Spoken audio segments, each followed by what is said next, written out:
Before we start with our next question, I just want to read this note. We are going to start with this question. Before that, I want to read this note.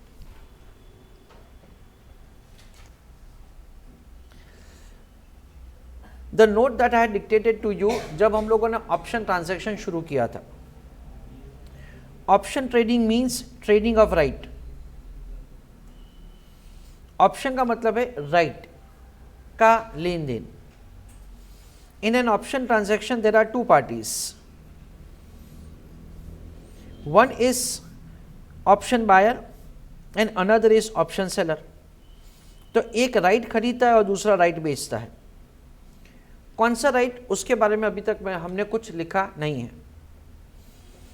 Option transaction is entered upon to buy an underlying asset और to sell an underlying asset. तो option किसके लिए हो सकता है? Option can be set to buy an underlying asset और it can be to sell an underlying asset. The transaction is entered upon at a price जिसको बोला जाता है एक्सरसाइज प्राइस या strike price.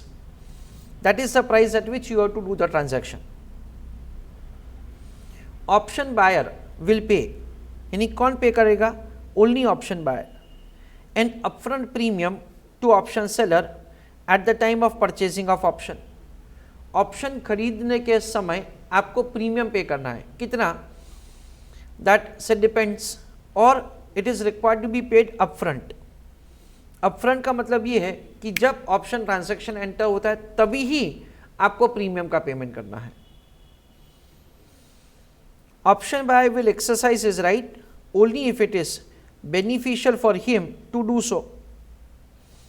So maximum loss that the option buyer will have will be equal to option premium. Option premium से ज़्यादा कभी भी उसको नुकसान नहीं हो सकता है. क्यों? क्योंकि अगर उसके लिए फायदेमंद नहीं है तो he will not exercise his right. Option seller will have maximum gain equal to the option premium. Because we understand that say अगर ऑप्शन सेलर ने अपना राइट एक्सरसाइज नहीं किया तो मुझे जो प्रीमियम मिला था वो मेरा फ़ायदा हो जाएगा. उन्होंने एक्सरसाइज किया तो मैं जितना पे ऑफ पे करूँगा से उतना मेरा गेन सबसे पहले कम होगा, ब्रेक इवन होगा, फिर लॉस में कन्वर्ट हो जाएगा. With respect to exercisation there are two types of option, American option and European option. American option कब एक्सरसाइज हो सकता है? कभी भी एक्सरसाइज हो सकता है. Soon after you purchase option you can exercise it. और यूरोपियन ऑप्शन कब एक्सरसाइज हो सकता है? वो एग्जैक्टली वही डेट को एक्सरसाइज हो सकता है जिस दिन के लिए आपने ऑप्शन खरीदा है. This is what we understand.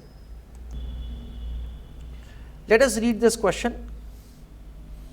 Mister Rahul is purchasing put option for the share of Reliance for the month of option, for the month of August at an exercise price or strike price of rupees 500 from Mr. Harish. Option premium is rupees 60. If the share price of the Reliance in the month of August is, हमको अलग अलग prices दे रखा है, 0, 400, 450 and so on. For Mr. Rahul, you are required to calculate these 4 questions answer. एक तो पे of calculate करो, दूसरा प्रॉफिट लॉस कैलकुलेट करो, तीसरा ब्रेक इवन पॉइंट और चौथा डायग्राम बनाइए. I am dictating a note to you and based on that say I want you to make calculation of the answer on your own. Heading write down put option.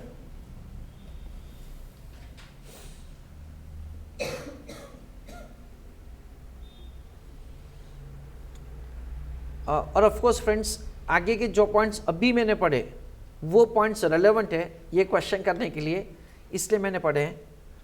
और आपको मैं एक note लिखवाता हूँ. इन case of put option comma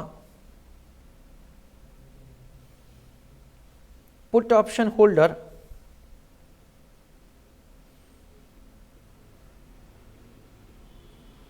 has right to sell underlying asset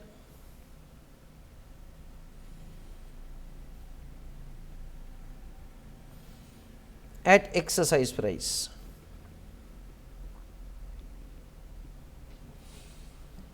सिर्फ इतना ही note में लिखवा रहा हूं, अभी आंसर का हेडिंग लिखवा रहा हूं और फिर वो टेबल आपको अपने आप कंप्लीट करना है. Calculation for mister Rahul,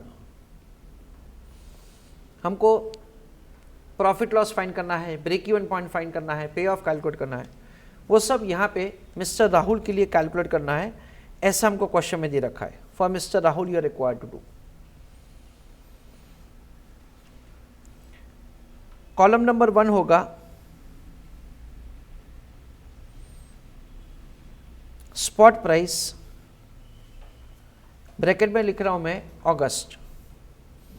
column number 2 होगा exercise question mark. Column number 3 sale price, उसके बाद परचेज प्राइस.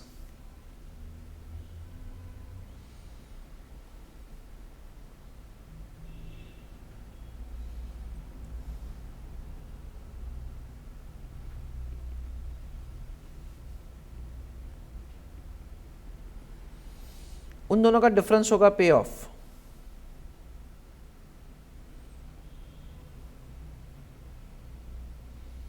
उसके बाद होगा प्रीमियम और लास्ट में होगा प्रॉफिट लॉस. ऐसा करके हमको टेबल बनाना है. स्पॉट प्राइस हमको क्वेश्चन में दे रखा है 0,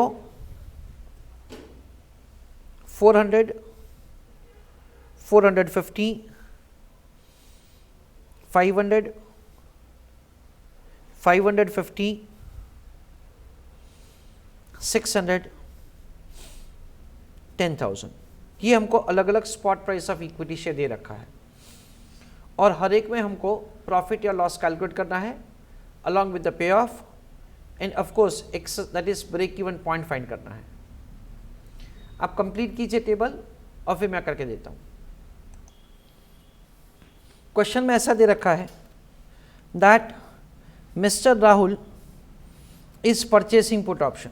तो राहुल ने क्या किया, पुट ऑप्शन खरीदा है. It means right to sell the security. Mister Rahul purchases the right to sell the underlying asset. What is the price at which he can sell the security? 500. Option premium है 60 rupees. तो जैसे हमने discuss किया था पहले, that's we always have to start with the answer with the premium column. हमको ये सोचने का, हमने ऑप्शन खरीदा या बेचा है, हमने ऑप्शन खरीदा है, इसलिए क्या होगा, ये स्टेप नंबर 1 में हमको प्रीमियम का पेमेंट करना पड़ेगा. What is the amount of the premium to be paid?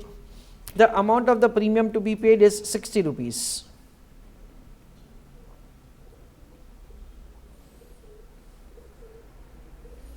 That is the first thing that we understand.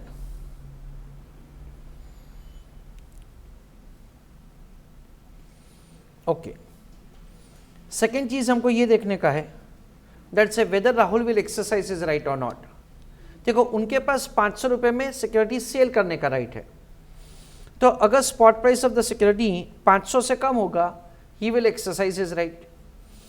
So over here he will exercise his right. यानी कि क्या होगा कि हम लोग सिक्योरिटी, यानी मिस्टर राहुल सिक्योरिटी 450 में खरीद के 500 में बेच सकता है. किसको? मिस्टर हरीश को. 400 में खरीद के 500 में बेच सकता है. किसको? हरीश को. 0 रुपीस में खरीद के 500 में बेच सकता है. वापस किसको? मिस्टर हरीश को. तो उसका डिफरेंस क्या? उसका पे ऑफ हो जाएगा. प्राइस अगर 500 ही है एट द मनी, तो ऑप्शन एक्सरसाइज करने का कोई भी फायदा नहीं होगा. प्राइस अगर 500 से ज़्यादा है तो ज़्यादा पे खरीद के कम पे बेचने का, उस पर तो लॉस होगा. तो उसमें भी हम लोग क्या करेंगे, हमारा राइट एक्सरसाइज नहीं करेंगे. So we understand that's in case of the put option, the option will be exercised only if exercise price is exceeding the spot price. यानी कि spot price of the equity share 500 से कम है हम लोग हमारा right exercise करेंगे, that is in this situations,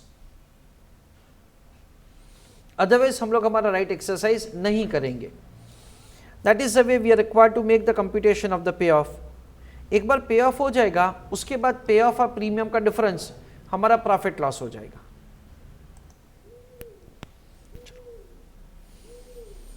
so the amount of the पे ऑफ कितना होगा? फर्स्ट केस में होगा 500, सेकेंड केस में होगा 100, थर्ड केस में होगा 50 रुपीज। उसके बाद प्रॉफिट लॉस कैलकुलेट किया जाएगा। 440, 40, loss of rupees 10, loss of rupees 60, loss of rupees 60, loss of again 60 rupees, loss of again 60 rupees. This is what we understand. अच्छा, now we understand that's over here profit है और फिर यहाँ पे loss है, यानी क्या होगा, इन दोनों के बीच में ब्रेक इवन पॉइंट होगा। तो क्या कीजिएगा, ये 40 रुपीज को 400 में ऐड करो, तो क्या आ जाएगा 440। 40 रुपीज को 400 में ऐड करो।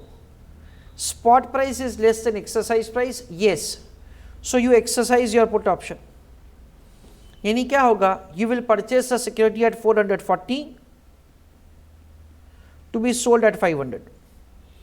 तो आपका डिफरेंस क्या होगा, 60 रुपीज का पॉजिटिव पे ऑफ, 60 रुपीज का आपने प्रीमियम पे किया है, तो overall no profit no loss. ऐसा करके we will be having finally the profit और लॉस आंसर।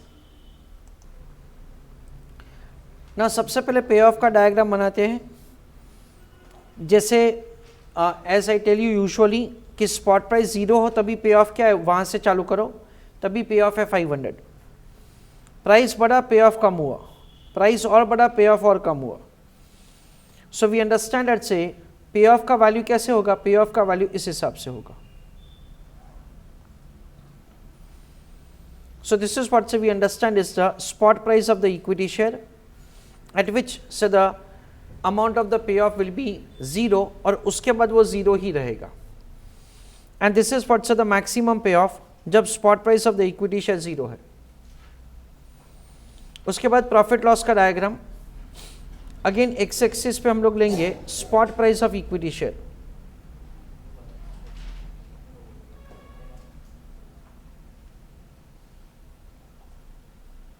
और वाई एक्सिस पे हम लोग लेंगे profit loss.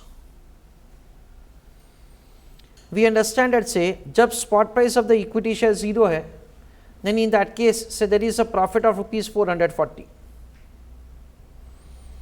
The price increases, profit decreases. So what happens at, so the diagram will go like this.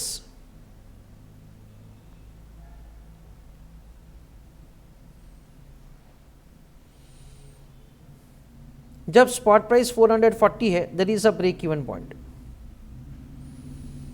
जब spot price 500 rupees है, so there is a situation wherein we understand that say we have a loss of an amount of rupees 60 और उसके beyond क्या होगा, sir loss 60 rupees ही रहेगा। The amount of the loss is not going to change beyond 60 rupees. क्यों? क्योंकि उस case में हम लोग ऑप्शन एक्सरसाइज नहीं करने वाले हैं। This is exercise price.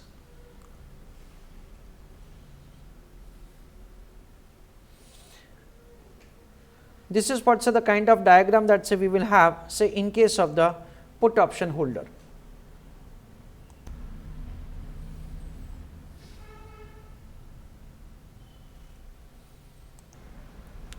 So this is the way we can have the profit or loss for put option holder.